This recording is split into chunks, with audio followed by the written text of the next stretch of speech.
today we talk about how can you download your data on your TC app. We go to figure out the solution or know how you can do that on your app.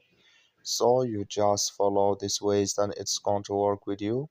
So all you have to do, you just go down here, you click here on profile down here, just click on it. So then it's going to take you to your profile. It's going to show for you like this here. Then all you have to do, you just go here, you go above this sign, click on it. So then it's going to take you to next step here. It's going to show for you like this. Click here on notifications. Sorry, you go down. Click here on download user data. Just click on it here. You come to next step here. It's going to show for you like this. You click here on download here. So then it's going to download your user data on your app. That's all you have to do. Thank you for watching. Don't forget to support us by liking.